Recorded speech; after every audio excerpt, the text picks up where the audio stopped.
Hey there, Thumpers. Welcome back to Cineverse 2.0. Very excited to be here. I told Cameron before we started recording, of course, Zach has to come in and just kill the mood. Him and his dangling keys. You want Kaiju out here? Let's get Kaiju out here. Maybe you can do some dancing. Zach's excited. Zach's excited because he wants to be a guest on the show. No. That's all. No. That's all he wants. I don't want those YouTube comments. Don't worry, we'll get you on the show no matter what you say, so get over it. I'm super excited to be here. It was funny. Right before we started recording, I told Cameron, I hope I don't say hyperheroes. Because we just finished recording it, and I was 3 seconds away from saying it, and I was like, oh, well, welcome back to Cineverse. Guys, we're here to do Cineverse, the all-movie show, I guess we can call it. Yeah, I think that was the thing. Is like, so Yeah. we've been talking for a little while about having a show here on the channel because obviously a lot of us met or came from another show, and then Cineverse was here, and then Cineverse kind of transitioned into Hyper Heroes. And I think for the three of us being here, we're big fans of all kinds of movies. Yes. And like in our free time, we tend to see a lot of like stuff outside the Star Wars and superhero stuff, which that stuff's great, but we do tend to see like documentaries, art films, and things of that nature. And the Oscars are coming up, and the fact of the matter is now we can say like all the films talked about that are nominated have not been talked about on this channel, and so that's something we wanted to change. We wanted to bring a show here to talk about other kinds of films because we know over the years of talking about films and hosting movie shows that people have hit us up on Twitter and things of that nature to say like, oh, I watched this movie because you guys said so, Right. or you guys told me about it, and we feel like we haven't been able to do that for the last couple months because everyone is seeing Star Wars and Marvel stuff. They're just everyone's going. So we wanted to have a show where we could talk to you guys about like the different kinds of movies. Yeah.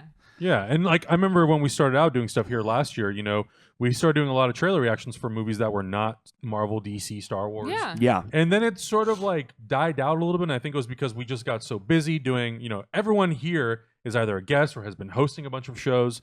And so I think we got a little overwhelmed, a little busy, and I think the conversations that you and I had, Cameron, was we did a Blade Runner review that was really, really strong. You guys have done other reviews on this channel. You guys did Stranger Things, Star Wars. Like, we've had reviews that were so strong, and it sort of just led to you and me going back and forth going, we need to just bring a regular non-superhero movie show back. And I think for me, too, it's going to force me to do something that I love. I just don't make enough time for it, is to go out and watch a lot more of these other movies. Yeah. Yeah, and so if those watching who maybe you only watched Cineverse when it was on Twitch, if you don't know who we are, Cameron Rice. Elizabeth Hayhurst. You know this guy. Yeah, you know me. Yeah. Zach called him the anchor. Yeah, whatever that means. No, but it's cool because when we had the previous iteration of our show on another channel, you guys would come on as guests a lot because you guys are super knowledgeable about movies and you guys are extremely passionate about movies. And thankfully, because you guys did that, we spun out a show called Required Viewing, which was basically assigning you guys in the audience a weekly movie, whether it was like, I think Netflix, Amazon Prime, Hulu. Yeah. We would talk about it. That's something that we're 100% going to be doing on this. We've already got 3 lined up, one of which will be sort of a community watch along. It's not going to be live, but it's something that we're going to assign at the end of this episode, and then we're going to talk about it next week really in depth. And I think that is something that we really want to be doing. We want to be talking about movies in depth. I think some of the best conversations we've had about movies have when we really focus on the theme of the movies and the character arcs and things that, we talk about in some of the superhero reviews, but a lot of it is quite honestly also like, oh, what are they going to do in Thor 4? Well, that was the thing about the Blade Runner review. The Blade Runner review, the reason we enjoyed doing it was so much just about the movie and themes and how the movie looked, and it wasn't about, oh, did this movie do the adaptation of this character right? From this comic what's book, the sequel going to be? What's the cinematic universe of Blade Runner going to look like? We just talked about the movie, right? And we wanted to be able to do that again about a lot of different movies, especially some of the films that we're going to be talking about in a minute. Yeah, shout out to Zach and Lucas and Lucas for sticking around and help setting up the studio. It's a long day on Thursdays here, and we just made it even longer because Hyper Heroes usually shoots at like 9 o'clock. It's now like 11 o'clock on Thursday night. I'm sure they want to get the hell out of here, and we said no, we're going to do a new show. So sorry. Party! But thankfully, Lucas is also a movie fan. So yeah. So hopefully he doesn't get bored back there for the next hour. So real quick, the stuff we're going to be talking about today, guys, we are going to be talking about the Academy Awards. The nominations came out earlier this week. So that's going to be exciting. We're also going to, like we said, give you our required viewing, which I think is actually Elizabeth's pick for this one. And so we'll get into that. And also a giveaway. We're going to be giving away a copy of It on Blu-ray. One of the best movies of last year. So stick around and we're going to tell you how you could win this copy of It. So let's do this. Let's get into this. The So, Academy yeah, Awards. like Cameron was saying, on Tuesday morning, bright and early, 5 o'clock, they announced all the nominations for the Academy Awards. We have a 3-page list of every single one of them. We're obviously not going to go through every single one of them, mostly because a lot of these movies are not that readily available, and a lot of shorts. Quite frankly, like it's 3 pages of fucking a movies. category of them. Yeah, Yeah. There's quite a few movies on here that it's like, yeah, we'll get to them eventually, but I think now the big focus was like, let's talk about the movies, especially Shape of Water, 13 nominations. That's a whole lot, especially for a guy like Guillermo del Toro, who usually doesn't get that sort of attention. I think Pan's Labyrinth was probably the last movie that got the most sort of widespread attention of this kind. I think of his work. Yeah, Crimson Peak, I think to some extent, but I think Shape of Water definitely the most. I remember when I saw this movie, I came out saying that this is the best thing he's done since Pan's Labyrinth. I remember I enjoyed Crimson Peak, but I didn't love it. Like it had some issues, and this one, it just really felt like a film that stood on its own. That wasn't like Crimson Peak was kind of more him trying to do his version of a certain style of film, and Shape of Water just. It's its own movie. It references things, but it has his color and his style and his kind of pizzazz and heart that you missed from Pan's Labyrinth. Yeah, I think I liked Crimson Peak. I really enjoyed oh my god, the movie went on Pacific Rim. I enjoyed Pacific Rim. Pacific Rim was really silly in a great way. But yeah, Shape of Water. I loved almost from the minute it started. The way it looked, all the kind of musical-y elements to it. I enjoyed that. That it's kind of got like his monster weirdness stuff that I really love. And it is at the moment, it looks like it's the odds-on favorite. For To Best win. Picture. Which I think is great. For Best Picture or Best Director? Both. Both. Oh, Both. Can't wait to talk about that. Yeah, and so that's interesting to me. On top of the fact that it seems to be a movie. So let's talk a little bit about this. Let's go through the nominations of Best Picture. Sure. Because then I want to backtrack to some of backlash that seems to come with these things. So Call Me By Your Name. I don't think if any of us seen this yet. No, I haven't. No, I have a screener copy. I have a screener copy of quite a few of these because I think out of all 3 of us, I'm the one who's seen the least amount of these. Yeah. I've seen Get Out and I've seen Dunkirk, and that's it. There you go. So I've got 7 movies I need to go watch. And we're probably going to spend the next 4 weeks because it is January. Yes. January tends to be either a dumping ground or wide release time for these kinds of movies. So over the next 4 weeks until the Academy Awards happen, we're actually going to do more full reviews of these films. So the ones we haven't seen, we're going to see. The ones we have seen, we will then dedicate a longer chunk of the show, That's too. a big thing for me, because like November, December are really tough, at least for me personally, because it's a lot of holidays. Yes. And I've been gone. I was on vacation, all that sort of stuff. So for me, I treat January and some of February as well as catch up. The Oscars, so I try to get as many screeners, or I try to go watch as many of them in the theater. I have a movie pass, so that's really easy. Finally got mine. Yeah. Oh, Took 5 months. not throwing shade at all. A lot of Twitter hate. I had to throw your way to Movie Pass to get it. You charged me 3 times before I got it. Are you serious? Yep. Movie pass. We got to have a conversation, guys. Darkest Hour. Yeah. Also, I've not seen that one. Actually, surprised me only because I haven't heard anyone talking about it outside of Gary Oldman's performance. Yeah. And I like Joe Wright as a director, minus Pan, which was his last film. Yeah. That was his last movie? His last film was Interesting. Pan with Hugh Jackman, but prior to that, he did Pride and Prejudice. He worked a lot with Keira Knightley, Hannah. I really loved. So there's a lot of Joe Wright movies. I really. So I mean, good for him. And I have heard Gary Oldman is the odds-on favorite to win Best Actor. Best Actor. Yes. Yeah. Actually, I'm gonna move this mic because it looks like it's eating your face. He's kind of been. I think he's been sweeping lead actor at most of the other award shows, if I'm correct. So let's actually, we're jumping around. We're going to be jumping around. Yeah, we're not going to talk about the category. Lead actor, the one surprise, which really isn't a surprise, but it was a surprise only because James Franco not nominated. The only reason that was a surprise is he was an odds-on favorite to get nominated and had been nominated at like SAG and all these other awards. I believe he won the Golden Globe. He did win the Golden Globe, but then the thing about it is it came out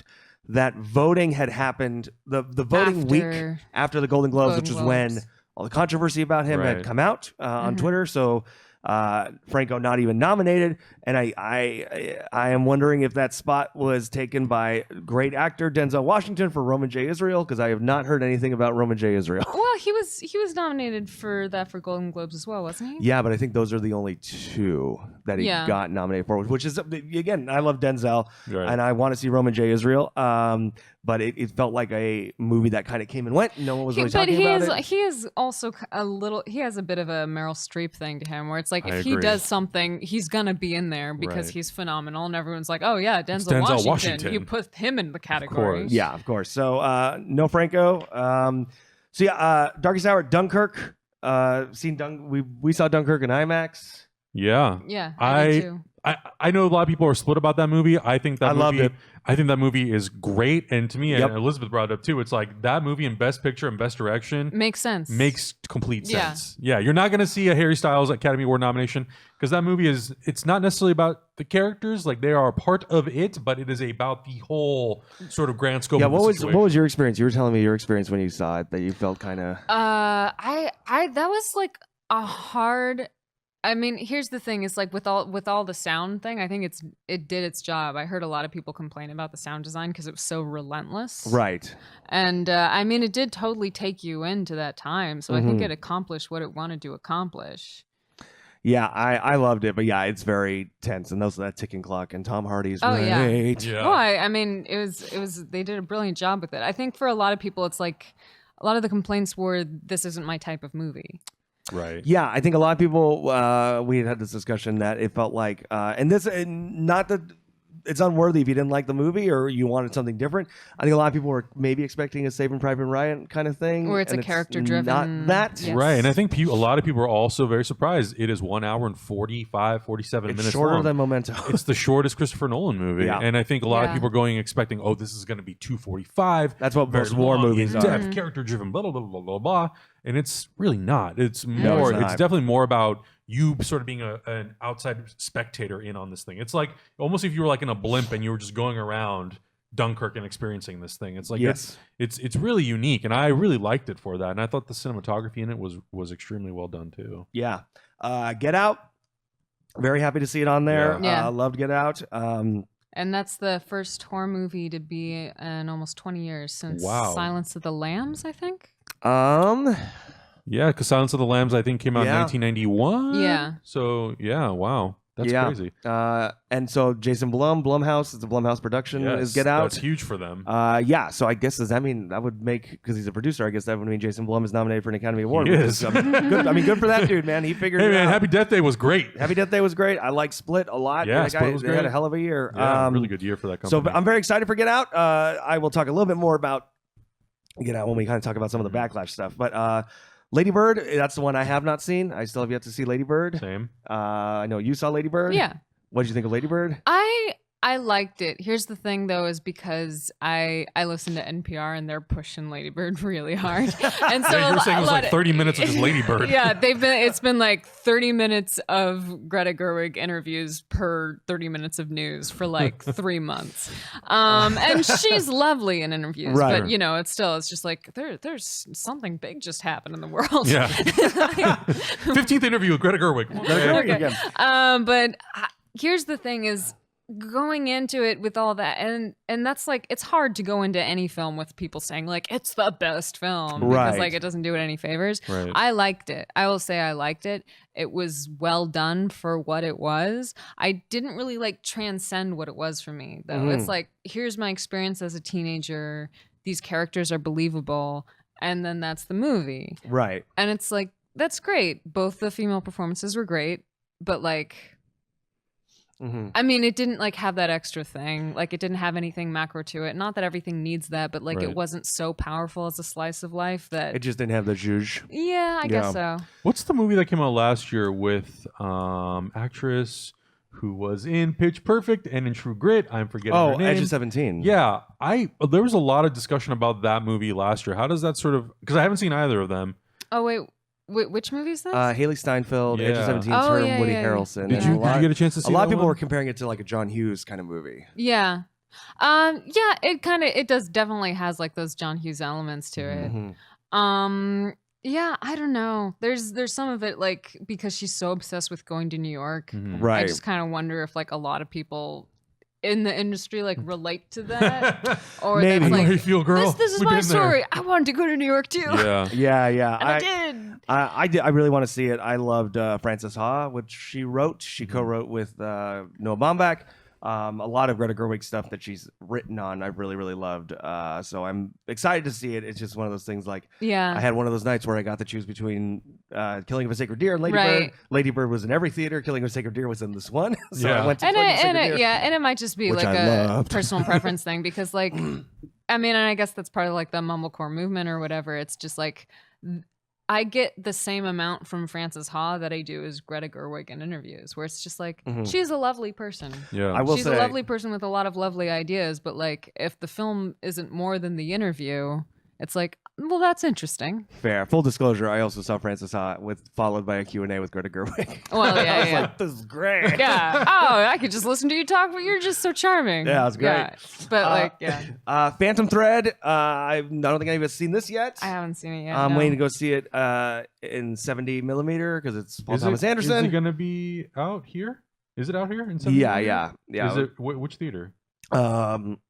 The Ball, Cinerama Dome, Gotcha. the Ball, Gotcha. Cinerama I Dome. was like, the what? Everyone My I've bad. heard, the few people I've heard who have seen it so far have really enjoyed it. Well, that's the thing that's kind of surprising to me, and maybe it's just because I haven't seen it, so I don't really have an opinion about it yet. Right. But of all the movies, and there may be one or two other ones in here, but Phantom Thread is the one that people seem to be kind of surprised that not only did it get best picture, but that PT also got best director. Maybe it's more in the director category than it is best picture because it is a category of 10 Right. I think potential movies. both felt like a little bit of a surprise, only because like similar. I don't hear anybody talking about it outside of it being Daniel Day-Lewis's last movie. Right. And I love Paul Thomas Anderson, Yeah. but I know when it opened, it pretty much opened in one theater, so we just didn't hear much about it. Yeah. Maybe So the that's fact part of it. That it got nominated for both, because I think also Golden Globes are their own weird thing. Like 80 people vote on it, no Right. one knows It's who the they Hollywood are. Film Press So it's their own weird Association, thing, right, but yeah. it was kind of a thing that like Phantom Thread only Daniel Day-Lewis got nominated. People were like, "Oh, was that a sign?" Right. And so, Well, also, do you think maybe they were just a little too early? maybe. I think also it went out for screeners. I know a couple of our friends saw it on screeners at home and were kind of blown away by it. Yeah. So, But also very recently as well. Yeah. Right. Yeah. yeah. So I'm excited to see it. I love Paul Thomas Anderson. This is just an issue of time. The Post, Spielberg, Tom Hanks, Meryl Streep. I love The Post. It is Yeah. my old woman movie where I'm like, this just made me feel good. Okay. I watched me the feel trailer very and that's happy. kind of what I hoped it would be. Oh yeah, it's exactly like Spotlight. I have a thing for movies about journalism and being a good journalist. Where it's the historical film where we root for the protagonist to Yes. Well, the, go ahead. the only thing about it, and Yeah. I did love it. The only thing about it is much like Lincoln, and I loved Lincoln. It's the last 2 minutes are completely unnecessary. interesting. I'll have to see what that is. So with Lincoln, I won't say what it is in the Post, but in Lincoln, there's this wonderful scene, and there's all the people are talking, and someone says the importance of Abraham Lincoln. He's walking off Daniel Day-Lewis. There's a silhouette, and I was like, "Go to credits. That's it. Go to I credits. thought they were going to. Go to credits. I did A lot too. of people thought they were going to. And then it cuts to a theater, and it's his son sitting in a theater, and you're like, "Oh God, we're gonna watch fucking Lincoln get killed." We don't. It's a fake out. Yeah. But then you have like someone running in and goes, "Abraham Lincoln was just shot in the theater across the street," and his son's like, "No!" And then they cut to like Lincoln's bedroom and Daniel Day-Lewis, and his head's and it's all all bloody. really fast. It's all really fast. So I will say, It's I love like the Post. 6 minutes of that, Yeah, and then, quick and epilogue. then it ends. Why? Oh, I love Epilogue. Lincoln was shot. Yeah. Anyway, credits. No, and the same thing happens in the Post. I love the Post, but it is like Tom Hanks gives this great line of dialogue, and you're like, "Oh, go to credits. Why are we still going?" End. And it feels like Does it have the because Lincoln felt like almost someone pressed fast forward on a thing that happened. So there's not as many scenes. It's literally only Okay. one more scene. So Don't spoil it. yeah, don't spoil it. we'll talk we'll about it see. when we talk We'll about talk about it it. in, Yeah, in yeah, grander yeah. depth. But I did love But the there is a thing there that's like that. Yeah, that feels Okay. very eye rolling, and I can see it hurting the movie for a lot of people. Yeah. But Meryl Streep's great. Obviously, she's Meryl Streep, but I feel like she has a lot of meat on this one. Tom Hanks is great. The whole cast is killer. There's some amazing scenes. There was talk about Spielberg didn't get nominated for Best Director. That's a hard category. All 5 of the directors on this list are killer. Yeah. And Yeah. so I don't know who I would have booted out, but this was a Spielberg movie I was excited about. I don't know if we're going to talk about Ready Player One much on the show. I don't know if Hyper Heroes is going to cover that more. I think I would honestly say that it might. Yeah, I think it might be kind of 50-50 just based on Ready Player One and sort of We what can it is. touch on it. Yeah. But that was not the movie, and I'm not excited about it. Yeah. I'd love to be wrong. I'd love to be wrong. I'd love to be like, Right. guys, like, oh my God, it was amazing. But Post was a movie I was excited about, and I really loved it. Weird question about Spielberg, yes. and maybe only I feel this way. Do you guys kind of feel like maybe it's because the market is so saturated with movies and directors and all that kind of stuff? Do we kind of feel like the Spielberg movies has sort of taken like a very indie sort of Well, he's talked about that. He talked about like when Bridge he of was. Spies to me was a movie that I feel like not a lot of people saw until maybe it was It Mark did Rylance okay. got It nominated. did okay, but yeah, the Oscars helped. Yeah. I think a big thing about it is like Spielberg and I Lucas. loved it. A couple years ago did an interview where they were basically talking about, and this was right after Lincoln came out, that they were basically talking about like the death of movies and that Right. everything's going to move to TV because eventually like every movie costing $200 million, something's going to bomb, they're going to hurt film, blah blah blah. And he basically was talking about it. By the way, if you hear barking, this is just Kaiju. There he is. Aw. Shut up, Kaiju. There's his howl. We love you, He's fine. He's alive. But the thing about it was he talked about Lincoln and that no studio wanted to finance Lincoln. It Yeah. almost went to HBO. Which is crazy. It's like it's And it's Steven like Spielberg with and Daniel it's Lincoln. Day-Lewis Yeah, and a script Hello. and an amazing script from this amazing playwright who did Angels in America, and it looked like it was about to go to HBO until I think at the very last second. I can't remember who made Lincoln. It was, I don't think it was Universal. It might have been Warner Brothers. But the very last second a studio came in, but like he talked about like no one wanted to make it. Yeah, I'm blanking on the studio right now. So that it's one of those kind of things where you're like, oh my God. So I think that's the thing. And I think Spielberg, I mean, we have Ready Player One, there's BFG, but I think for the most part, I mean, the man's almost 70 years old. I'm sure Sure. I'm sure he wants to tell stories like The Post and Mhm. things of that nature more so than, Right. you know. Which I'm fine with. I just find it very interesting. Like, I feel like in the 90s, even early 2000s, Spielberg, it was like people were hyped for it. It was like a big Yeah. summer movie, like your Minority Reports and your Jurassic Parks and all that. And Yeah. you're right. His career has sort of evolved where he's like, yeah, I want to tell these like very nuanced sort of performances. Well, I think for every War of the Worlds came out the same year Munich came out. Exactly. And I think Munich is one of his best films ever. Mhm. that It's was so the movie good. that a It's lot so of people brutal. didn't really seem to catch on. No, I feel like Munich is a movie where people talk about it like, oh, it's one of his best movies, but Right. it wasn't a Yeah. blockbuster with special effects. So it's one of those things. But yeah, y'all see The Post. We're going to talk about it deeper. Shape of Water, already talked about it to some extent. Loved it. And then finally, 3 Billboards Outside of Ebbing, Missouri, which I did love as well. And I know you're a big Martin McDonagh fan. Yeah. You introduced me to Martin McDonagh Yeah. as a playwright. Yeah, I would say this is not my favorite of his film. My favorite would be In Bruges. How do you feel in Seven Psychopaths? I like it. Would you put that above this, or would you put it more towards the bottom? Well, see, that's hard because that one is a straight comedy, and like based on the trailer, I think I was guesting on Cineverse when you guys reacted to that trailer. Oh, the trailer for Ebbing, Missouri was like, It's it amazing. looked like what it's the fuck? it I'm looked in like love it with was this a already. yeah, it was amazing. But Yeah. here's the thing: is they cut it like it was because he's famous for this fast riffing kind of dialogue, even though he takes on really serious topics. And the trailer made it look like it was going to have that comedic pacing. Yeah. Because it's a trailer and they cut it that way. Right. Yeah. So I think a lot of people were surprised that this had more of the pacing of a Coen Brothers film with a few jokes here and there. Interesting. Okay. That's interesting. Yeah. And, like, I totally didn't expect that going in. Yeah, I think I got kind of lucky because I saw it 3 weeks after it had already been out, so I kind of heard the Yeah. it's not as funny backlash. Like, he has jokes, but it'll be Sure. drama, and then a few jokes, and then drama, and then jokes. Like, he Yeah. interrupts it, but, like, it's much slower. And a lot of people have brought up the Coen Brothers comparison, which may be why he went with that lead. Yeah, because to me, like whenever I see a trailer for a Coen Brothers movie, it has all that. It has Yeah. those like comedic bits in it. But I think already knowing the Coen Brothers so You know, well, yeah. you know, like okay, there's going to be a lot of other things sort of like stitched Right. in between this. Yeah. But the comedy is definitely in there. Whereas with this, it was so over the top and so funny that Yeah. I Right. almost expected that like, oh, this is going to be this movie for 2 hours. And it potentially. definitely has those moments that are like that, but like they come right after these like very serious slow moments, and so they're they can be jarring, and they're meant to be. But Mhm. I think people had very mixed reactions to that. Yeah, so I think because I saw it, like, so then I was kind of prepared for it not to be the laugh riot, and I ended up loving it because it was like so sad. I just found it so very sad. But I like sad movies, so it really worked for me in that context. So yeah, I really loved it, but I'm also enjoying seeing the nuanced takes that people are having on it, both negative and positive. I feel like so first of all, it's 9 movies, not 10.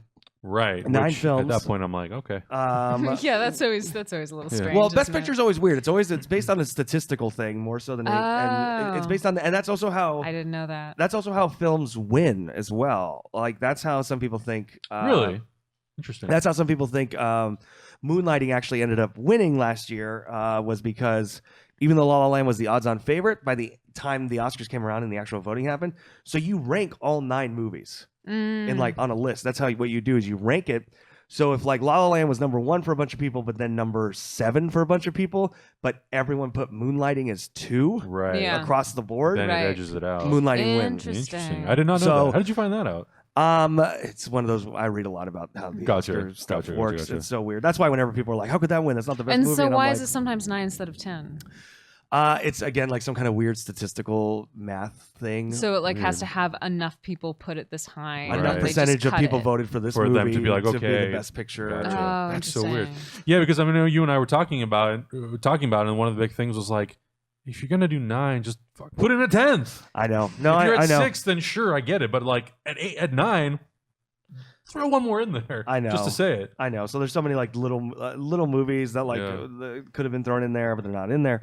But so I want to talk a little bit about backlash stuff, which I find interesting. Is I think Golden Globes and all the other awards, 3 Billboards was really sweeping, and you Mhm. start to see all the backlash on Twitter Yeah. about this isn't deserving. This is going to be, oh my God, it's Birdman all over again. It's a movie that pretends to be art, and I love Birdman too, but a movie that pretends to be art, and it's this, and blah blah blah blah blah. And then the nominations came out. Even though 3 Billboards did very well, Martin McDonagh did not get nominated for Best Director, Yeah. and so I think a lot of people on the Twitter sphere kind of went, "Oh, That means it's not going to win. it's not going to win Best Picture." So now I'm starting to see a little bit of the backlash on Shape of Water. Yeah. It's weird. Oh, it's just a simple fairy tale. What's the big deal? Blah blah blah blah blah. So I will say this, and there's no backlash from me for this movie. I loved Get Out, but I think any movie that's not Get Out wins, people are going to be pissed, and there's going to be massive social media backlash. And I Yeah. loved Get Out, and Get Out deserves its spot. And if it wins, I'll be super stoked. But I'm kind of seeing now. At first, like before the Academy Award, before the nominations came out, everyone was like, "Oh man, I hope Greta Gerwig and I hope both Greta Gerwig and Jordan Peele get nominated. I hope they both, but there's no way both of them will. But I hope they do. I hope they do. And now that they both did get nominated, everyone's like, Greta Gerwig better not win for a fucking boring white woman movie." Jesus Christ. Well, that's the thing, and that's the thing that I feel like year after year this sort of thing happens where certain people don't get nominated in other award shows. People get mad about it, and then like you're saying, when they get Oscar nomination, then it's like then they're going after the movie or they're going after the actor or whatever. I mean, you look at that list of movies and like movies that the performances were really strong, like I, Tonya. No one's mentioning that. Yeah. Like Big Sick was not, only got 1 nomination. I mean, I could see I, Tonya having been in this list because As a like 10th? it has so much style and choices in the Right. directing that work. Yeah. And those are like huge risks and skills as a director to put a Mm. film to do a film like that in that way. Yeah. So I guess let's talk about Best Director. So Yeah. Nolan for Dunkirk, Jordan Peele for Get Out, Greta Gerwig for Lady Bird, Paul Thomas Anderson for Phantom Thread, and Shape of Water, Guillermo del Toro. I think this is del Toro's. Is my guess. Well, it's funny that you And brought- I'm happy for that. I love Guillermo del Toro. It's funny that you brought up the thing about Martin McDonagh not actually being nominated for Best Director, because I kind of went into it thinking, well, okay, Martin McDonagh, he's not nominated for Director. Does that, I interpreted it as, well, that must mean that 3 Billboards is going to win, and they're going to give Director to Guillermo del Toro. That can happen. Usually, not all the time. I'm sure there's Yeah. statistics and things of that nature. Sure. You will sometimes see the person who wins Best Director doesn't always necessarily win Best Picture. Yeah. That happened with Inarritu won for And what Revenant, about but when it's writer Spotlight- director? Spotlight won. Right. Affleck didn't win for Best Director for Argo, even though the movie won. Because people, I think that's the rare case yeah. of where the director's not even nominated, Right. and the picture wins. That Right, doesn't happen that often, though. Right. Like, But he swept like a bunch of other awards. like A Few Good Men was nominated. Rob Reiner was not. Didn't win. So there are those kinds of cases where you see that stuff happen. But I think this is Del Toro's. To me, I think. Do you think Martin McDonagh would get screenplay then? So I don't know. That's going to be interesting. So screenplay, original screenplay is a loaded category. Big Sick, which I think is everyone's hope. Yeah, I think everyone wants Big Sick to take this one. Get Out, Lady Bird, Shape of Water, and 3 Billboards. I think everyone wants Big Sick. I'd love it. Honestly, all 5 of these I think are great screenplays. The Lady Bird I haven't seen, so 4 of the 5 I've seen. I could see Martin McDonagh taking it and people being, which whatever. I'm not always going to keep talking about how other people respond, but I think I could see Martin McDonagh taking this one. Look, I mean, that's so. I highlighted the people who I thought were going to win every category. Yeah, and a lot of my predictions, and sometimes they're completely wrong. Like last year, I had Moonlight winning, but then I thought maybe they'll give it to La La Land, and it ended up being the opposite. So in the rare instance, but a lot of times I go sort of based on the trend. Yeah, and sometimes I'm dead on. Like there was one year, I think it was the year that like Mad Max won a bunch of different awards. All technical. That whole year, like I think I only missed about 4, and I didn't see all the movies, but I saw a lot of them, and a lot of my decisions were based on trends of how those movies had done in other award shows that kind of influenced my decisions. So that's why I brought up like, well, if Billboards wins, I have a strong feeling that even though McDonagh's not nominated, he would have never got it because they're gonna give it to Guillermo for Best Director, especially because I feel like he's sort of kind of been the favorite for that category. Yeah. Even if the movie doesn't win, but Guillermo gets Director, I think they'll feel good about it. Yeah. But again, my choices are purely based on sort of the trends and what's kind of happened in the past. And I could be completely wrong. All my choices could be completely wrong, but that's kind of what I'm basing on. Also because I haven't seen a lot of these movies. Yeah, I mean, 3. I don't think you're wrong. I don't think anyone's gonna be wrong to vote on 3 Billboards. Yeah. So that's the whole reason why I brought it up was because of his nomination. Yeah, it could. I mean, usually the sweeps tend to be like American Beauty was a famous one where it's like Alan Ball and Sam Mendes won screenplay and director, and I think everyone's like, oh, it's got Best Picture. Well, and I think Return of the King kind of did something similar, didn't it? Return of the King swept everything. It was everything that it was nominated, which was like obviously like super. I think it's the only movie to do that. I think Titanic also swept. Maybe not. Oh no, it didn't. Well, Kate Winslet didn't win actress. Yeah, and so it didn't win the acting categories, but everything else, Titanic won. Yeah. So I don't know. I think. Those are kind of the interesting categories. Actor, actress. There's a lot of good stuff. Well, one interesting observation I heard is that most years the films that are in every category, the lead actors are attached to that category, and the lead actresses are films that we just haven't seen that has standout acting performance. Right. And this year it's the reverse. All the movies we've seen have a lead actress nomination, and the lead actor category are largely films that aren't in Best Picture, Director, or Screenplay categories. Yeah. It's I mean, Gary Oldman's, like we said, the odds-on favorite for Darkest Hour. Yeah. Lead actress, I think Frances McDormand is the odds-on favorite. I would love if Sally Hawkins won. Margot Robbie was also amazing in I, Tonya. Blue Jasmine. If you haven't seen Blue Jasmine, Sally Hawkins is great in that movie. Oh yeah. This is a really competitive lead actress category. It is, and to be completely honest with you, like I'm more interested in the lead actress category than I am in the lead actor. Yeah. Mostly because, like, yes, some of these performers are from the ones that like I've seen and or heard about. Gary Oldman does seem like he's the one who's gonna take it. Yeah. But I'm so intrigued because it also, obviously most of these movies that are in the lead actress, they are the actual like main character. The main character, but the ones that I feel like are talked about the most, more so than the male performances. Yeah. Yeah, I agree. That's going to be the interesting category. Supporting actor, I think this is going to be Sam Rockwell's been winning everything. Yeah. Although he is involved, I mean, the backlash against 3 Billboards is largely about his character. It is. I just wonder if that'll have an effect. That's a good point. But I will say Richard Jenkins in Shape of Water was so heartbreakingly great. Yeah. I love Florida Project. Not enough people talking about that. Willem Dafoe was amazing. Yeah, you really like that. I loved Willem Dafoe Yeah. in the Florida Project. I really Woody Harrelson to me actually. I think without his character in Three Billboards, I don't know if the movie would have worked as well. Oh, he's great. He's but so yeah, good. Sam Rockwell would take it over him. Yes, and Christopher Plummer. I still need to see All the Money in the World. I'll get to it. Amazing. 9 days after they reshot all of his scenes, they already put out a trailer. I think that's the thing that intrigues me the most is the fact that he came in and shot all that stuff in like a week or two. Yeah. And to get nominated, like, wow, that's pretty impressive to come in and just kind of crush that role. And he was who they wanted in the first place, which is Yeah. Yeah, and supporting actress Mary J. Blige for Mudbound. That's a Netflix original movie. That's a huge feather in their cap. Yeah, I definitely want to go watch that. That's yeah. huge. Allison Janney and I, Tonya. I think it's her award. Probably. It's going to be hers, and I thought she did a great job. I think similar to how people want the Big Sick, but it's probably going to be Three Billboards. Mhm. I think a lot of people are rooting for Laurie Metcalf for Lady Bird, especially us Roseanne fans because we love Laurie Metcalf. But yeah, I think this is Allison Janney's award.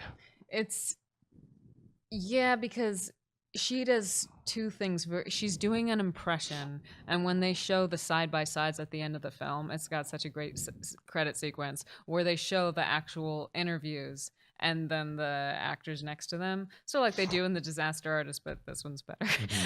Yeah, what do you think of I, Tonya? I loved it. I did too. here's the It's getting a thing that's lot of interesting. backlash, but I loved it. Is it? A lot of people feel that the domestic abuse things are treated comically, and they're not comfortable with See, it. someone said that people are complaining about that, but I didn't actually see any complaints. We should bring in Lon. Lon felt that way.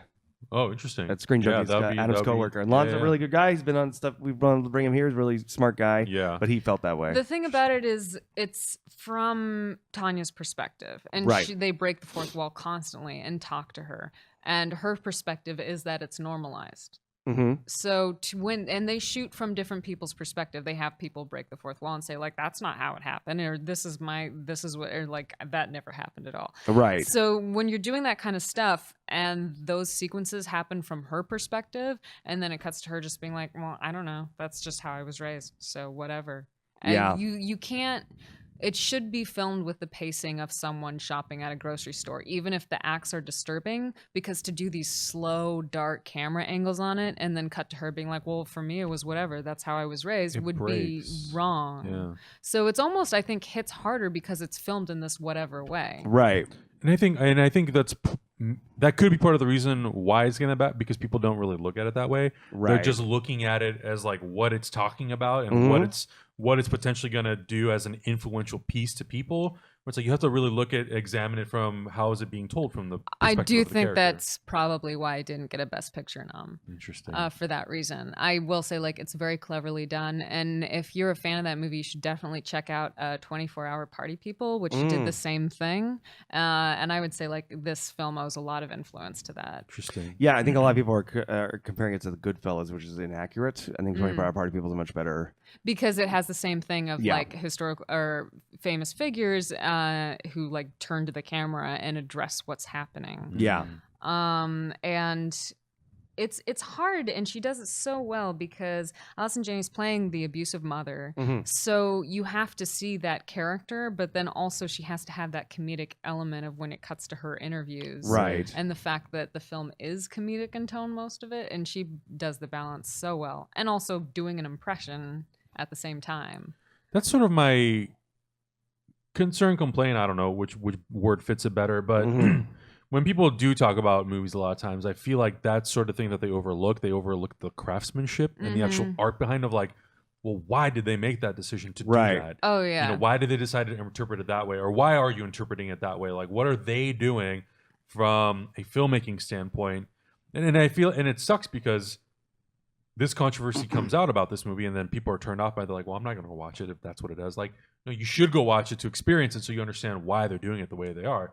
And you know, art is subjective. You could feel about it completely different, but at least you sort of understand why certain people are feeling about that movie in certain ways. Also, apparently, Tonya Harding loved it and said her mother was very accurate And then the actual mother said it was not accurate. Right. And, exactly. And that's the thing, right? That's the what the movie's conversation that this about, movie is yeah. supposed to start. So Yeah, exactly. Oh, and then they got a quote from Nancy Kerrigan. Did you guys hear Oh, that? she's like, I'm too busy to go see no, it. her quote was, "No, I haven't seen it, but I would ask everyone to remember that I'm the victim here." right. That's right. Yeah. That's why I'm very intrigued by that movie. Nancy. It's you know? interesting because like they go into because they have her as Tonya Harding say some things about. I mean, I'm not gonna really do spoilers, but like she says a couple things about Nancy Kerrigan where she's just like, I mean, rich girl grows up, she's never been hit in her life. First time she's been hit. She's on the floor crying. I get hit every day. Yeah. And she's smoking a cigarette, and Man. it's just so real. Yeah, Margot Yeah. Robbie was really good she's in this so movie. good. Similar to Frances Ha, I got to see this with the Q&A with her and the screenwriter. Oh, cool. So that was super interesting. And she kind of talked about how like they filmed this in like 20 days, like kind of one of those crazy like indie Yeah. shoots where they're like, oh yeah, she talks about like she had to do like 5 different setups over 5 different periods of her life in one day, kind of a thing. Oh, and apparently they had to have, and I'm sure some poor guy was working 16 hours or if not more for the special effects because she was like, oh, well, we can just get a stunt double. And they're like, no, they're like 4 people in the world who can do this move. And they can't be here to film in this 20 days. Yeah. So we're going to have someone who can do like one turn and then we'll just CGI all of it. That might be the only thing. It is an indie movie. Some of the face replacement in the little rough. skating, a little rough here and Yeah. there. Not terrible, but a little rough. I didn't notice until it was pointed out to me. Oh, really? I was sitting there and I'm like, ooh. But see, it's- I don't have the best eye for that sort of Yeah. thing. Like, Well, you're there for the important stuff, Yeah. like the story and the characters. Yeah, I'm trying like to the see, face like- replacement. I don't give a fuck. It looks Yeah. like Margot Robbie's figure skating perfect. But I did hear that she actually did learn a lot about. She did. figure Oh, skating. yeah. Because she actually, have to. a lot of people don't know this. She actually plays hockey in this adult competitive Oh, league here in Hollywood. wow. She's a huge Rangers fan, but yeah, she plays in an adult hockey league. Oh, that's amazing. Which she talked about. She's like, it's a huge difference because the hockey skates and figure skates, they're very different. It's a very different style of skating. Yeah. So she Oh, said it right. was an adjustment for her, but Mhm. I think that's really cool that even though despite the fact that there was facial replacements, because let's be honest, yeah, Margot Robbie can't learn all that stuff in Oh, a yeah, short no, amount of time. I'm that not she had judging her to for do. not being Of course, able to. of course. But also the film also carries this kind of like we're deliberately blurring reality just in Mm-hmm. the fact that like Margot Robbie plays her from the time she's 15. Oh God, some of those scenes with short hair with the And, braces, and, so good. and she clearly is a 30-something woman. Yes. So like it uses that. It uses the Yes. weirdness Mhm. of that to tell the story. Yes, like, That's so cool. good. Yeah. Yeah, I loved it. We should bring Lon on Yeah, to yeah, do yeah. a review because I did love it as well. Yeah. Animated feature. I don't know. Boss Baby, Breadwinner, Coco, Ferdinand, and Loving Vincent. Coco, I think, is the odds-on favorite. Yeah, that's got to be Coco, right? I'd be very surprised. I still haven't seen Coco. I still need to see that one. need to see it. Oh, you should come on Hyper Heroes and tell Augie and Hector you haven't seen Coco. See how that goes. Have you seen Yeah. Coco yet? Not yet. Damn it, Adam! This is over. This is goddamn over. We're not Fuck doing this that shit. anymore. No. Well, there goes 2018. Done. I don't need that. Don't need that in my life. I still want to see Loving Vincent as well. A fully watercolored movie fascinates me. I could see that. I could see that maybe Edging it out. upsetting. I've heard that from a lot of people, and I think just most people just haven't seen it enough to really defend that movie. But I have heard from a lot of people saying like, you should. Well, animated can surprise you. I remember, Yeah. what was it that there was an Irish film that beat a Pixar movie that surprised a lot of Mhm. people a couple of years back, Mhm. and so I don't remember what it animated was, can sometimes have a real Yeah. upset like that. I mean, I have heard mixed things just about the concept. Of Loving Like- Vincent. Vincent. Because some people are just like, oh man, that's so crazy and how much work went into this that every Mhm. frame is oil painted. What a cool thing to do. And other people who are like more purists are just like, that is literally the opposite of the point of a painting. And this is like a Right. grad school project. And why would you do that? So there's like, I've like Grad school from project. my friends who are like visual artists, I've heard some kind of like about the film in Right. general, but it looked cool to me and I really Yeah. want to see it. I Really think it's out. intriguing I think it's concept. out now, rentable. So some surprises. Happy surprise. Logan got nominated for screenplay. That's really I cool. was happy about the that. first superhero, not graphic novel, but first superhero movie to be nominated for adapted screenplay. Blade Runner 2049. Roger Deakins got nominated for cinematography. Probably the most nominated man in cinematography category who's never won an award. I will say, and I think this is going to be another one of those categories where I think people are going to be really, hoping that Rachel Morrison wins.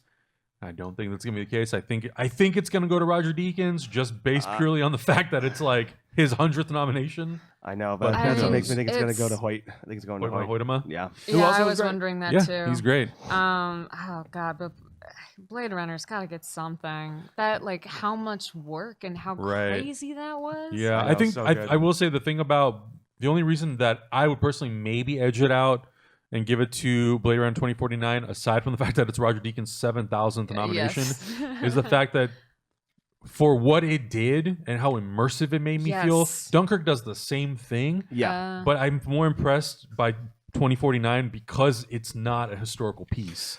No, I agree. It's a sci-fi movie. I agree, but I think just Deakins he's the know. Susan Lucci of this I know. award. I do want to point out, animated short, I know we skipped over it. I've seen one of these, Dear Basketball. It was actually played at John Williams' concert at the Hollywood Bowl this last year, and Kobe Oh. came in and he did the narration for it. Oh, that's why cool. Kobe's nominated. Yeah. Okay. Yeah, he's one of the producers on it. Man, it was incredible. It was, I think it's like loosely based on like Kobe's sort of upbringing and how he got into Okay. basketball. Unexpected, completely unexpected. Was not expecting this short to be played. Moved me.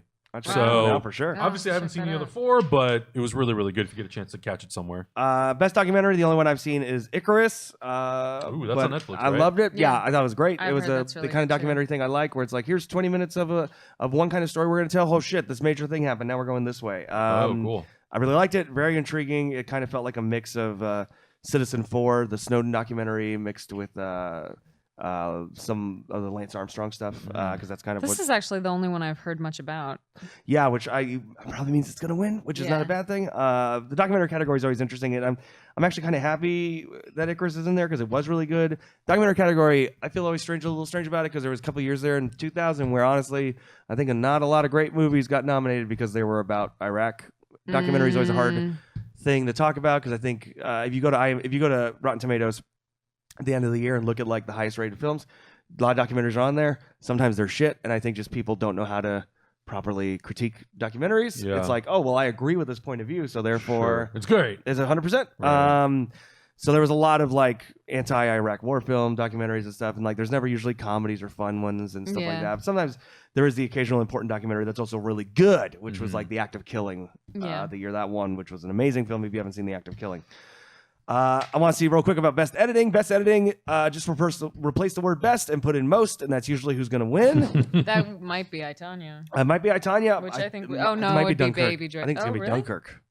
Dunkirk had a lot of. It's great. Oh, I see. what you mean. And like the layers of editing too. Yeah, I That's think a it's good going to be Dunkirk, but it could be Baby Driver. Yeah.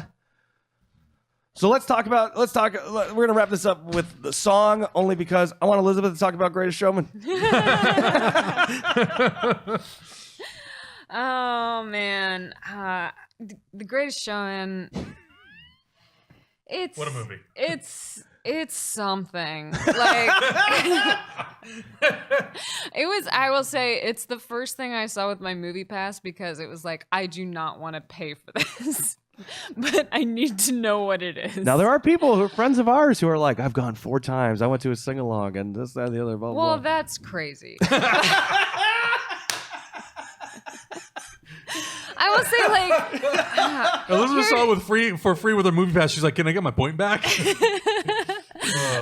So it is amazing in that it has like no self-awareness and it has no taste. And I know there are some people who are saying like, well, it's a musical, so I don't care about who he was in his real life. But it's like, would you say that if it was about Stalin?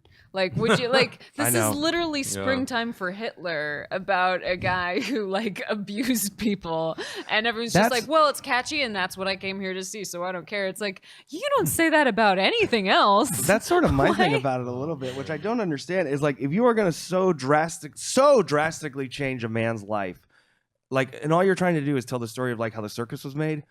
Why this? And this is the thing I don't understand. I got into a discussion about this, and I haven't seen it. I'll get to it, but maybe. But I was talking with a friend of mine, and I said, and they're like, well, a lot of biography films aren't true. And I said, yeah. I don't get me wrong. There is like, the Stephen Hawking documentary. This the Stephen movie Hawking is like biofilm. if he paid for it No, himself and that's for exactly, his that's exactly my company. thing. Is like, yes, you know what? You're right. A Beautiful Mind does not cover the fact that John Nash was probably racist and anti-Semitic, but he did do the things the movie portrays that he did. Same with the Stephen Hawking movie. Yeah, he's probably a piece of crap who wasn't great to his wife. Yeah. That is not included in the movie, but the stuff that is in the movie, he did do. Literally, The Greatest Showman is like, he did make the circus. That's it. That's kind of it. So I don't understand why. He also invented the word show business, Like, which why is did in he the have trailer. to be P.T. Barnum? Why couldn't he have been like literally make up a man? Just make up. Right. Movies have been making Well- people up for hundreds of years. Yeah. It's not you. The little tramp was not a real person. I will say, and I love Hugh Jackman, but this is one of those things where it's like, I mean, I guess not because people are eating it up, but just like if it were me and it was like, and I was friends with him, I'd be like, oh, you know how old you are, right? There's literally one of the first scenes in the movie. 50-year-old Hugh Jackman goes like a teenager to get 40-year-old Michelle Williams' parents' permission to like marry her. And like the man who's 5 years older than Hugh Jackman is just like, my daughter will come back to my house. And Hugh Jackman's like, I'll take care of her, sir. And he's 50 and it's weird. And no one addresses that. And it's not like I, Tonya, or Margot Robbie playing 15. It's kind of a joke. It's very Right. meant to be genuine. Wow. And like the whole movie's like that. It's All just right, Elizabeth, you sold me. Watch it now. yeah, you want to watch it with me. Oh boy. But yeah. So it got one song, which has got to do. I thought it was. I thought it was gonna. I really thought it was gonna be. be that case where it Yeah. got like 4. Yeah, like 3 or because 4. it's a musical. So yeah, Greatest Showman. Maybe we'll see. Maybe we'll bring Roca or What? Do you love it? Roca. I didn't see his Oh response to my it. God, Roca on Twitter. You would have thought I bought the soundtrack 10 times. You would have thought he's a producer on The Greatest Showman. Really? Wow, that's so crazy. So like the one point, And I love you, Roca. like his character watches flaw it. is like he wants to be accepted as higher art and not like with the freaks. And at one point, like he has this opera singer person. The freaks are like, "Can we come and say hello?" And he's like, no, you shouldn't." And then they're all sad and they feel rejected. And then they sing a song about it and about how great they are, and then everyone's fine within 5 minutes. There's like never any conflict. So like he basically just rejected them for being freaks, and they sing a song and they're just like, well, we're buds. Oh, Jesus. We sang a man. song. Well, that's the Wow. thing. And here's the thing too: is like movies. It's not, the Roger Ebert quote. It's not what a movie's about; it's how it's about it. So even if it was like it painted P.T. Barnum as this great guy, but the movie was great, I can kind of go, well, I Yeah. feel icky, but Yeah. I like a lot of icky movies made by Right. icky people, But mostly. the men. movie's great. But the movie's great.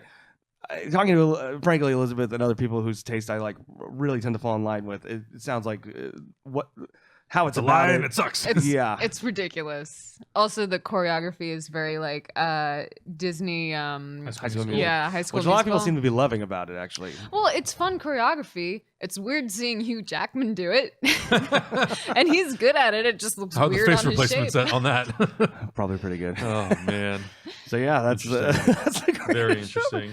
But yeah, guys. So we're gonna, like we said, over the next couple of weeks, we're gonna be talking about Yeah. the nominees. So I guess we could say what we're gonna be talking about next week more in depth. Yeah. let's do it. And also, you probably noticing there's a lot of table here. Our goal is to bring in guests here and there. So I'm gonna try and see if we can get in some people to talk about We're these two talking movies to next. a couple. Yeah, we're talking to a couple of very cool, interesting people. Yeah. So we'll see. We'll see who we're gonna get in. But Adam, what are the 2 movies we're gonna talk about next week?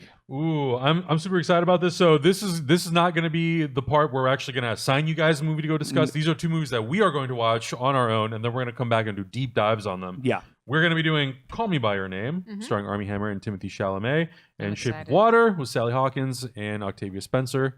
I'm very excited to see both of these movies. Yeah. I will say that I'm a little surprised that Armie Hammer, he's been talked about a lot. Yeah. Some people were Yeah. kind of bummed And that I he think didn't get people nominated. were kind of talking about like, we gave it to Denzel about a movie that like nobody saw, and nobody, at least in my circles, no one's really talked about the performance. But Calling by Right. Your Name, where a lot of people have been talking about both of those lead actors, but Armie Hammer didn't get nomination, but Timothy Chalamet did. So Yeah. really interesting, really interesting. I'm excited to see both those movies. Obviously, Shape of Water, because for all the reasons that we've discussed. Yeah, I'm very Yeah. excited for Shape of Water. Yeah. And so I guess we can get to the assignment part. So we wanted to, over the next couple of weeks, also talk about movies from 2017 that we weren't able to talk about or that we think you guys should watch. And so next week is going to be Elizabeth's pick. So Elizabeth, what should people go get on their Blu-ray shelves So I was gonna say, Bigelow's film this year, Detroit, was amazing, and it disappeared so fast. The only reason my friend was going to a screening of it and gave me her +1. That's the only reason I saw it. It Right. came and went so fast, Mm-hmm. and it's a really. I mean, it's a movie about a historical event where people were beaten to death. Yeah. So it's done so well. The directing's amazing. Like, I would say she deserved to be up there, even as competitive as that category is. Right. Yeah. But it just, I don't know. It's just interesting that film disappeared so. And I would say was it put out has by, to I be thi- because it's August, and It was just the August and by an company. indie company. Yeah. Yes, and on top of that, I think at that point Dunkirk was still out, and then there was I forget. I don't think there was a superhero movie, but there was some other bigger budget movie that was released around that time. That I think it kind of forced that movie to kind of go and get And swept up. yeah, because I can totally see if that movie came out in December, some of the young Yes. guys in the film could be in acting Right, categories. and it is surprising because it has John Boyega as one of the lead actors in And it, he's great. Andy Yeah. Mackie. Anthony Mackie, and these guys are coming hot off of the Marvels, the Star Wars. Yeah. Not saying that audience is gonna And like Catherine Bigelow's last two movies, Hurt Locker, Zero Exactly. Dark 30, big Right. Oscar contenders. exactly. both. And I'm One not saying Best that Picture. the fans of those actors are gonna run out to see that, but you would think that by those actors going out there and talking about it and them having these huge followings from these bigger movies that they've done, that people will go, oh yeah, I gotta go Right. watch this movie. Mhm. A little surprising, yeah. Yeah. So Detroit, we're gonna do that. That's on Blu-ray. I think it's also probably available for rent on Amazon Yeah, and things on like that iTunes for like most likely. $3. Yeah. So yeah, we're gonna talk about Detroit. I'm excited to talk about that movie. Yeah, Yeah. I am too. I think that'd be And I great. think- that's gonna be the first time I didn't get to see it, so it's gonna be a first watch for me. same. And it sucks because around that time, like we were doing a whole bunch of other stuff Yeah, too. we were Yeah. seeing a lot of. We were coming from cons and seeing a lot Yeah, of. Yeah. exactly. So I think that movie, unfortunately, just the release date, Wrong. the window that it came in Yeah. was just wrong. And yeah, I mean, if it's an independent company kind of handling, it's kind of the same thing like Good Time, which I'm sure we'll end up watching and assigning out at some Oh, point. that might come up. Yeah. That movie was so great, but another movie that like also just kind of came and went. Came and went. Yeah. And Robert Pattinson, I'm usually like very cynical toward him. Yeah. But man, he was so good in that movie. So Yeah. it's a bummer. Yeah, some of these movies come out throughout the year and they kind of come and go, and they're talked about very, very briefly, and Right. then oh yeah, that movie came out in 2017. Completely forgot. So yeah. So that's kind of the goal of required Yeah. viewing for at least this month, maybe a little bit next month too, is to try and be like, hey guys, here's some great films we didn't get to talk about on the channel last year, what we think you should check out and we want to talk about now. yeah, On top of the Oscar discussion. And we are going to do some movie news, obviously, if movie news stuff breaks. Obviously, Yes. the Oscars was news moving forward. If people pass away, if this thing, right. Plus, we you know. thought the Oscars was sort of a nice way to kind of like reintroduce the setting of the Bring the show, show back, yeah. and to really just focus on one topic that we could discuss. Kind of give our opinions about how we felt about a lot of these categories, and get feedback from you guys on things that you're excited about, and use those as sort of talking points and discussion pieces leading up to the Oscars. We have until Yeah. March 4th is when they air. So I'm really excited to kind of go through and do a kind of a deep dive on a lot of these movies, and then surround these discussion points on relevant things that are happening in the industry. Like there's stuff going on every single day. Every And because day. we have such a range of things that we can talk about, it really doesn't limit us to what we can discuss. Yeah. So I'm super excited about that. Yeah. Well, speaking of excitement, so we have a copy of It on Blu-ray, a movie I know me and Adam loved. Elizabeth, you like this one a lot Yeah, too, I yeah? liked it. Yeah. So we have a copy of this to give away. Adam, how are we giving this bad boy away? So because we're on YouTube, you guys need to go down into the comments, and 2 questions for you guys. Yeah. One, which is obviously the most important one. Are you guys excited about Cineverse coming back? Which, if you're watching it, it should be yes. So that's the easy part. Well, if you say no, I mean, honestly, I'm going to punch you in the mouth. no, I'm fine to hear it. I really would love to know why. Yeah, absolutely. I'm yeah, mad and, this I, is and I here. think that's Because the maybe big there's thing. good critical thought in there. Exactly. And the other thing we all want to ask is, what are some things that we maybe have done in other shows, whether it's even if it's things that we do on Hyper Heroes or things that we've done in previous versions of Cineverse, segments or whatever they are, or in other shows that, you would like to see us bring back. And be very passionate about it, because we definitely are going to be taking all these things into consideration. Mm-hmm. We want to sort of take the best of all the iterations of Cineverse and other shows that we've done, and not just completely rip it off, but then bring these things back and talk about movies in ways that maybe we haven't gotten a chance to do in a long time. And I think bringing guests is a really big thing for us. We definitely want to get more people sort of involved in the conversation and have those guests potentially bring in movies that we haven't seen, that you probably haven't seen, who have a real passion about. Like, I know people who love, really honestly, just watching more foreign movies than they do things that are produced here. And some of the movies that are in the foreign best foreign films, haven't seen them. Some of them I haven't even heard of. So I would love to go through and see some of those movies and do deep dives on them. Films, yeah. And some of them, some of them end up being available on some digital streaming services, or the Blu-ray is usually always available for a lot of these movies. Speaking of which, if you guys do want to get caught up with a lot of the movies that are in some of the major categories, some of these movies you should definitely check out Amazon, iTunes, or HBO. Yeah. A lot of these movies are available on a lot of those streaming services. Some are even available on Amazon Prime and Netflix. So, like Mudbound. Mudbound is a Netflix movie, so you should absolutely go watch that movie. A movie like 3 Billboards Outside Ebbing, Missouri, that's going to be on Amazon Prime February 13th. So just make sure you're definitely Google searching and checking out. I know for a lot of people, the movie theater experience, it's tough. Some of the movies are not available in your area, or the movie going experience is just a financial burden for some of you.